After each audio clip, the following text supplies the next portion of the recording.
ನಮಸ್ತೆ ವೀಕ್ಷಕರೇ, ನಾನು ಈ ದಿನ ಒಂದು ಕಪ್ ಅಕ್ಕಿ ಹಿಟ್ಟಿನಲ್ಲಿ ದಿಢೀರಾಗಿ ತುಂಬ ಗರಿಗರಿಯಾದಂಥ ನಿಪ್ಪಟ್ಟು ಮಾಡೋದು ಹೇಗೆ ಅಂತ ತೋರಿಸ್ಕೊಡ್ತಾ ಇದ್ದೀನಿ. ಈ ರೀತಿ ನಿಪ್ಪಟ್ಟು ಮಾಡಬೇಕಾದ್ರೆ ಹಿಟ್ಟನ್ನು ಲಟ್ಸೋದು ಕೂಡ ಬೇಡ, ಸುಲಭವಾದ ವಿಧಾನದಲ್ಲಿ ಮಾಡೋದು ಹೇಗೆ ಅಂತ ತೋರಿಸ್ಕೊಡ್ತಾ ಇದ್ದೀನಿ. ಹಾಗೆ ಈ ನಿಪ್ಪಟ್ಟನ್ನ ನೀವು ಒಂದು ತಿಂಗಳು ಇಟ್ಟು ಕೂಡ ಸ್ಟೋರ್ ಮಾಡ್ಕೋಬಹುದು. ಇದೇ ರೀತಿ ತುಂಬಾ ಗರಿಗರಿಯಾಗಿರುತ್ತೆ.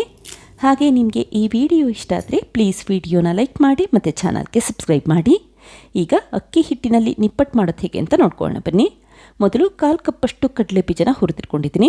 ನೋಡಿ, ಸಿಪ್ಪೆ ಬಿಡಬೇಕು ಮತ್ತು ಈ ರೀತಿ ಬಣ್ಣ ಬದಲಾಗಬೇಕು, ಅಲ್ಲಿವರೆಗೂ ಹುರಿದಿಟ್ಕೊಳ್ಳಿ. ಈಗ ಸಿಪ್ಪೆ ತೆಗೆದಿಟ್ಕೊಂಡು ನೀಟಾಗಿ ಕಡಲೆ ಬೀಜನ ಕ್ಲೀನ್ ಮಾಡಿಟ್ಕೊಂಡಿದ್ದೀನಿ. ಹಾಗೆ 1 ಕಪ್ಪಷ್ಟು ಅಕ್ಕಿ ಹಿಟ್ಟಿಗೆ ಅದೇ ಕಪ್ಪಲ್ಲಿ 1/4 ಕಪ್ಪಷ್ಟು ಹುರಿದಿರುವಂಥ ಕಡಲೆ ಬೀಜ ತೆಗೆದಿಟ್ಕೊಂಡ್ರೆ ಸಾಕು. ಆವಾಗ ಪರ್ಫೆಕ್ಟಾಗಿ ನಿಪ್ಪಟ್ಟನ್ನ ಮಾಡ್ಕೋಬಹುದು. ನೋಡಿ, 1/4 ಕಪ್ಪಷ್ಟು ಕಡಲೆ ಬೀಜನ ಎತ್ತಿಟ್ಕೊಂಡಿದ್ದೀನಿ. ನಂತರ ಮತ್ತೆ ಅದೇ ಪ್ಯಾನ್ಗೆ 1/4 ಕಪ್ಗಿನ್ನ ಸ್ವಲ್ಪ ಕಡಿಮೆ ಪ್ರಮಾಣದಲ್ಲಿ ಹುರ್ಗಡ್ಲೆ ಹಾಕ್ಕೊಂಡಿದ್ದೀನಿ. ಹುರ್ಗಡ್ಲೆ ಈ ರೀತಿ ಸ್ವಲ್ಪ ಬಿಸಿ ಆದರೆ ಸಾಕು, ತಕ್ಷಣವೇ ಸ್ಟವ್ ಆಫ್ ಮಾಡ್ಕೊಳ್ಳಿ. ಈಗ ಈ ಹುರ್ಗಡ್ಲೆ ಸ್ವಲ್ಪ ತಣ್ಣಗಾದ ನಂತರ ಮಿಕ್ಸಿ ಜಾರ್ಗೆ ಹಾಕ್ಕೊಂಡಿದ್ದೀನಿ. ಹಾಗೆ ಮೊದಲೇ ಹುರಿದಿಟ್ಟಂಥ ಕಡಲೆ ಬೀಜ ಕೂಡ ಹಾಕ್ಕೊಳ್ಳಿ. ಈಗ ಲಿಡ್ ಕ್ಲೋಸ್ ಮಾಡಿ ಸ್ವಲ್ಪ ತರಿತರಿಯಾಗಿ ರುಬ್ಬಿಟ್ಕೊಳ್ತಾ ಇದ್ದೀನಿ. ನುಣ್ಣಗೆ ರುಬ್ಲಿಕ್ಕೆ ಹೋಗಬೇಡಿ. ನೋಡಿ, ಈ ರೀತಿ ಸ್ವಲ್ಪ ತರಿತರಿಯಾಗಿ ರುಬ್ಬಿಟ್ಕೊಳ್ಳಿ. ಈಗ ರುಬ್ಬಿರುವಂಥ ಮಿಶ್ರಣ ಈ ರೀತಿ ಅಗಲವಾದ ತಟ್ಟೆಗೆ ಎತ್ತಿಟ್ಕೊಂಡಿದ್ದೀನಿ. ನಂತರ 1 ಕಪ್ಪಷ್ಟು ಅಕ್ಕಿ ಹಿಟ್ಟು ಹಾಕಿದರೆ ಅದೇ ಕಪ್ಪಲ್ಲಿ 1/4 ಕಪ್ಪಷ್ಟು ಮೈದಾ ಹಿಟ್ಟು ಹಾಗೆ 1/4 ಕಪ್ಪಷ್ಟು ಸಣ್ಣ ರವೆ ಅಥವಾ ಚಿರೋಟಿ ರವೆ ಹಾಕ್ಕೊಳ್ತಾ ಇದ್ದೀನಿ. ಈಗ ಈ ಮಿಶ್ರಣಕ್ಕೆ 2 ಟೀ ಸ್ಪೂನಷ್ಟು ಅಚ್ಚಕಾರದ ಪುಡಿ ಹಾಕ್ಕೊಳ್ತಾ ಇದ್ದೀನಿ. ನಂತರ ನಾನಿಲ್ಲಿ 2 ಟೀ ಸ್ಪೂನಷ್ಟು ಬಿಳಿ ಎಳ್ಳನ್ನು ಹಾಕ್ಕೊಳ್ಳಿ. ನಿಮಗೆ ಎಷ್ಟು ಬೇಕೋ ಅಷ್ಟು ಪ್ರಮಾಣದಲ್ಲಿ ಅಚ್ಚಕಾರದ ಪುಡಿ ಉಪಯೋಗಿಸಬಹುದು. ನಂತರ 1 ಟೀ ಸ್ಪೂನಷ್ಟು ಹುರಿದು ತರಿತರಿಯಾಗಿ ಕುಟ್ಟಿರುವಂಥ ಜೀರಿಗೆ ಕೂಡ ಹಾಕ್ಕೊಳ್ತಾ ಇದ್ದೀನಿ. ಹುರಿಯೋದ್ರಿಂದ ಫ್ಲೇವರ್ ತುಂಬ ಚೆನ್ನಾಗಿ ಬರ್ತಾ ಇರುತ್ತೆ. 1 ಟೀ ಸ್ಪೂನಷ್ಟು ಜೀರಿಗೆ ಪುಡಿ ಉಪಯೋಗಿಸಿದ್ರೆ ಸಾಕು. ನಂತರ ಅರ್ಧ ಟೀ ಸ್ಪೂನಷ್ಟು ಅಜ್ವೈನ್ ಅಥವಾ ಓಂಕಾಳನ್ನ ಅಂಗೈಯಲ್ಲಿ ಉಜ್ಜಿ ಹಾಕ್ಕೊಳ್ತಾ ಇದ್ದೀನಿ. ಆವಾಗ ಫ್ಲೇವರ್ ಚೆನ್ನಾಗಿ ಬಿಡುತ್ತೆ. ಈಗ ರುಚಿಗೆ ತಕ್ಕಷ್ಟು ಉಪ್ಪಾಕಿ ಒಂದ್ಸರಿ ನೀಟಾಗಿ ಮಿಕ್ಸ್ ಮಾಡಿಟ್ಕೊಳ್ಳಿ. ಈ ರೀತಿ ಉಪ್ಪಾಕಿದ ನಂತರ ಮಿಕ್ಸ್ ಮಾಡಿಟ್ಕೊಳ್ಳಿ. ಹಾಗೆ ಈ ಸಮಯದಲ್ಲಿ ಮತ್ತೆ ರುಚಿ ನೋಡಿ, ನಿಮ್ಗೇನಾದರೂ ಸಪ್ಪೆ ಅನಿಸಿದ್ರೆ ಮತ್ತೆ ಸ್ವಲ್ಪ ಉಪ್ಪು ಹಾಕ್ಕೊಳ್ಳಿ ಅಷ್ಟೇ. ಈಗ 3 ಟೇಬಲ್ ಸ್ಪೂನಷ್ಟು ಎಣ್ಣೆ ಹಾಕ್ಕೊಳ್ತಾ ಇದ್ದೀನಿ. ನೀವು ಎಣ್ಣೆನ ಬಿಸಿ ಮಾಡೋದೇನು ಬೇಡ, ತಣ್ಣಗಿರುವಂಥ ಎಣ್ಣೆನೇ ಹಾಕ್ಕೊಳ್ಳಿ. ನಂತರ ಕೈಯಲ್ಲಿ ಬಿಗಿಯಾಗಿ ಮಿಕ್ಸ್ ಮಾಡ್ಕೊಳ್ತಾ ಬನ್ನಿ. ಎಣ್ಣೆ ಅಕ್ಕಿ ಹಿಟ್ಟಿನ ಮಿಶ್ರಣದಲ್ಲಿ ಎಲ್ಲ ಕಡೆ ಬೆರಿಬೇಕು, ಆ ರೀತಿ ನೀಟಾಗಿ ಮಿಕ್ಸ್ ಮಾಡ್ಕೊಳ್ತಾ ಬನ್ನಿ. ನೋಡಿ, ಮೊದಲು ಈ ರೀತಿ ಗಂಟುಗಳಾಗುತ್ತೆ. ಈ ರೀತಿ ಕೈಯಲ್ಲಿ ಬಿಗಿಯಾಗಿ ಮಿಕ್ಸ್ ಮಾಡ್ಕೊಳ್ಳೋದ್ರಿಂದ ಗಂಟುಗಳು ಒಡೆದು ಎಣ್ಣೆ ನೀಟಾಗಿ ಅಕ್ಕಿ ಹಿಟ್ಟಿನ ಮಿಶ್ರಣದಲ್ಲಿ ಎಲ್ಲ ಕಡೆ ಬೆರ್ತಿರುತ್ತೆ. ಹಾಗೆ ಈ ಸಮಯದಲ್ಲಿ ಮುಷ್ಟಿ ಹಿಡಿದು ನೋಡಿ, ಈ ಅಕ್ಕಿ ಹಿಟ್ಟಿನ ಮಿಶ್ರಣ ಉಂಡೆ ಕಟ್ಟಲಿಕ್ಕಾಗಬೇಕು. ಪರ್ಫೆಕ್ಟಾಗಿ ಉಂಡೆ ಬರ್ತಾ ಇದೆ ಅಂತಂದರೆ ಎಣ್ಣೆ ಪ್ರಮಾಣನ ಕರೆಕ್ಟಾಗಿ ಹಾಕಿದ್ವಿ ಅಂತ ಅರ್ಥ. ಅಕಸ್ಮಾತ್ ಈ ರೀತಿ ಉಂಡೆ ಮಾಡಿದ್ರೆ ಉಂಡೆ ಕಟ್ಟಲಿಕ್ಕೆ ಆಗ್ತಿಲ್ಲ ಅನಿಸಿದ್ರೆ ಮತ್ತೆ ಒಂದು ಅರ್ಧ ಟೇಬಲ್ ಸ್ಪೂನಷ್ಟು ಎಣ್ಣೆ ಹಾಕೊಳ್ಳಿ. ಈಗ ನೋಡಿ, ಉಂಡೆ ಪರ್ಫೆಕ್ಟಾಗಿ ಬಂದಿದೆ, ಅಂದರೆ ಮತ್ತೆ ಏನು ಎಣ್ಣೆ ಹಾಕೋ ಅವಶ್ಯಕತೆ ಇಲ್ಲ. ಇದಕ್ಕೀಗ 2 ಹಸಿರು ಮೆಣಸಿನ್ಕಾಯಿನ ಸಣ್ಣದಾಗಿ ಹೆಚ್ಚಿ ಹಾಕ್ಕೊಂಡಿದ್ದೀನಿ. ಹಾಗೆ 2 ಟೇಬಲ್ ಸ್ಪೂನಷ್ಟು ಸಣ್ಣದಾಗಿ ಹೆಚ್ಚಿರುವಂಥ ಕರಿಬೇವಿನ ಸೊಪ್ಪು, ನಂತರ ಒಂದು 3 ಟೇಬಲ್ ಸ್ಪೂನಷ್ಟು ಸಣ್ಣದಾಗಿ ಹೆಚ್ಚಿರುವಂಥ ಕೊತ್ತಂಬರಿ ಸೊಪ್ಪನ್ನು ಕೂಡ ಹಾಕ್ಕೊಂಡಿದ್ದೀನಿ. ಕೊತ್ತಂಬರಿ ಸೊಪ್ಪು ಹಾಕೋದ್ರಿಂದ ಇನ್ನೂ ರುಚಿಯಾಗಿರುತ್ತೆ ಅಂತಷ್ಟೇ. ಬೇಕಿದ್ರೆ ಉಪಯೋಗಿಸಿ, ಬೇಡ ಅಂತಂದರೆ ಹಾಕಲಿಲ್ಲ ಅಂದರೂ ಕೂಡ ನಡೆಯುತ್ತೆ. ಈಗ ಮತ್ತೆ ಒಂದ್ಸರಿ ನೀಟಾಗಿ ಮಿಕ್ಸ್ ಮಾಡಿಟ್ಕೊಂಡಿದ್ದೀನಿ. ನಂತರ ಸ್ವಲ್ಪನೇ ತಣ್ಣೀರನ್ನು ಹಾಕಿ ಹಿಟ್ಟನ್ನು ಕಲಸಿಟ್ಕೊಳ್ತಾ ಬನ್ನಿ.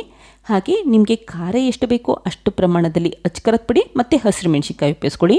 ನಿಮಗೇನಾದರೂ ಹಸಿರು ಮೆಣಸಿನ್ಕಾಯಿ ಬೇಡ ಅಂತಂದರೆ ಅಚ್ಚಕಾರದ ಪುಡಿ ಪ್ರಮಾಣನೇ ಜಾಸ್ತಿ ಮಾಡಿಟ್ಕೊಳ್ಳಿ. ಈಗ ನೋಡಿ, ಅರ್ಧ ಕಪ್ಗಿನ್ನ ಸ್ವಲ್ಪ ಜಾಸ್ತಿ ಪ್ರಮಾಣದಲ್ಲಿ ನೀರನ್ನು ಉಪಯೋಗಿಸ್ಕೊಂಡಿದ್ದೀನಿ. ಈಗ ಬಿಗಿಯಾಗಿ ಮಿಕ್ಸ್ ಮಾಡ್ಕೊಳ್ತಾ ಬನ್ನಿ. ತುಂಬ ತೆಳುವಾಗಿ ಕಲಿಸ್ಲಿಕ್ಕೆ ಹೋಗಬೇಡಿ ಅಥವಾ ತುಂಬ ಗಟ್ಟಿಯಾಗೂ ಇರೋದು ಬೇಡ. ನೋಡಿ, ಈ ರೀತಿ ಸ್ವಲ್ಪ ಗಟ್ಟಿಯಾಗಿ ಕಲಸಿಟ್ಕೊಂಡ್ರೆ ಸಾಕು. ಈಗ ಕಲಸಿರುವಂಥ ಹಿಟ್ಟು ರೆಡಿಯಾಗಿದೆ. ನೀವು ತಕ್ಷಣವೇ ನಿಪ್ಪಟ್ಟನ್ನ ಮಾಡ್ಕೋಬಹುದು.